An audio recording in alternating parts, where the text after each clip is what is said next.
자, 또 하나의 그 악의 축 내지는 김건희의 어떤 내부 조력자가 아닌가 싶은 히림. 외부 조력자. 외부 조력자이자 내부도 인테리어 해주잖아. 그러니까 내외부 조력자로 의심받고 있는 히림. 이 히림이 윤석열 정부 취임 이후에 법무부하고만 117억 원의 계약을 성사를 시켰다고 합니다. 네, 히림 종합건축사무소입니다. 코바나 컨텐츠 후원업체였죠. 대통령 집무실 그리고 관저 이전 과정에서 설계 감리 용역을 맡은 업체입니다. 그런데 2022년 5월 룬의 취임 이후 현재까지 2년 5개월간 법무부와 총 14건의 용역 계약을 체결했고 117억 원 상당의 규모라고 합니다. 짓는 게 아니고 그냥 설계만 하는데 117억을 몰아준 거고요.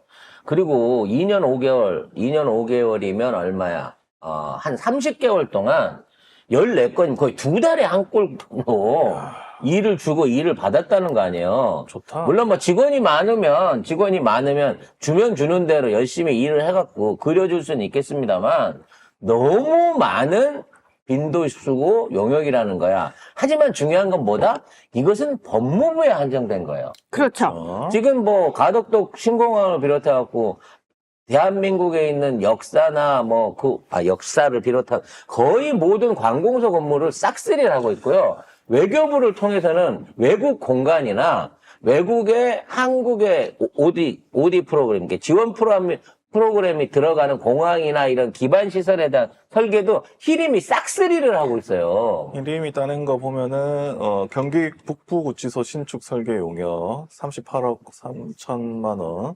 서울중앙지검 증축 설계 용역 35억, 대구고검지검 이전 신축 공사 설계 용역 22억 7천만 원. 이게 다 20억 이상 고액 계약인데 모두 이런 건 다 윤석열 정부에서만 했고, 그 다음에 아까 말씀하신 대통령 집무실 관저 이전 공사 관련 설계 감리 용역 다 맡았고요. 그런데 이제 예전에 히림이 김건희가 있던 코바나 컨텐츠 주관한 2015년 마크 로스코전, 2016년 르 코르비지에전, 2018년 알베르토 자코메디 특별전 등을 후원한 게 히림입니다. 그리고 건진법사의 스승 해우 스님이 이사로 있는 연민복지재단이 설립할 때 히림이 1억 원을 출연했다는 주장이 있다고 합니다. 김건희야. 그래서 결론적으로 말하면 대한민국의 웬만한 설계 용역은 사실상 현재 히림이 독점하고 있고 그만큼 히림이 일을 잘해서도 그럴 수 있겠습니다만 늘 김건희의 식구들이 하는 거는 반띵이 좀 있기 때문에 갑자기 일을 잘해. 네, 갑자기 일을 많이 하는데 터무니없이 비싸게 잘 줄 뿐더러 돈도 빨리 주는 이런 급정산도 잘해주지 않습니까? 그렇기 때문에 히림의 사내이사 내지는 비밀이사로 또는 숨은 대주주로 김건희의 식구가 있는 건 아닌가라고 하는 합리적인 의심이 듭니다. 자, 추가로 자생병원 관련된 특혜 의혹이 이제 나왔는데요. 아이고. 자생병원은 우리가 너무 잘 알고 있는 가방모찌 나토신 씨 남편 이원모 비서관의 아니지, 나토신 씨 아버지. 그러니까 이원모 비서관의 장인인 사람이 이사로 있었고 얘네 둘을 묶어준 게 누구다? 김건희다. 윤석열이 뭘 한다고. 르네상스를 통해갖고 거기에서 또 이 두 그룹이 묶어졌다라는 것이죠. 자, 뭘 해줬는지 봅시다. 네.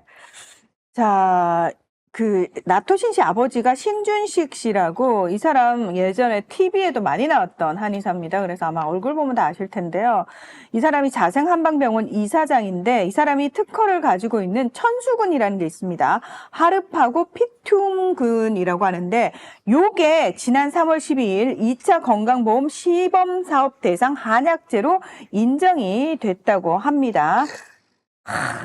예. 한의학에 대해서는 이제 양의사들이 거의 사이비로 보거든요. 부정적으로 보고 어떻게든 이런 거 해주는 거를 갖다가 의사법 또는 약사법 위반으로 해갖고 맨날 쳐놓고 고발하고 이질하는 게 의사들이거든요. 그래서 자생 계열의 한방병원 및 한의원에 지급되는 한약제비가 3억 7,770만 원으로 전체 금액의 99.7%를 차지했습니다. 그러니까 하르파고 피퉁근의 특허를 이쪽에서 가지고 있다 보니까 이 자생 계열 한방병원하고 한의원에서 당연히 이 약제를 쓰고 그리고 금액을 건강보험공단에 청구를 했을 거 아닙니까?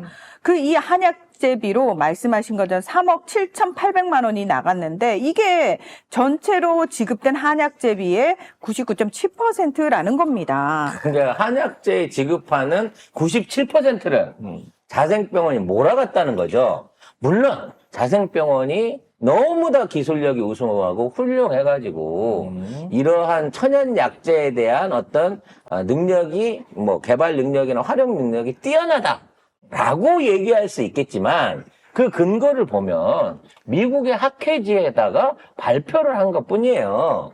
무슨 얘기냐면 미국에서 하고 있는 골다공증협회나 이런 그 정기적인 의학 세미나가 있지 않습니까? 거기 가서 연구 결과를 발표한 것뿐이에요. 그러니까 진짜로 이 약이 미국 약에는 이제 그 4종이 있어요. 일반이 쓸 수 있는 1종이 있고, 그다음에 약국에서 팔 수 있는 게 있고, 그다음에 의사의 처방에 따라 된 3, 4종이 있거든요.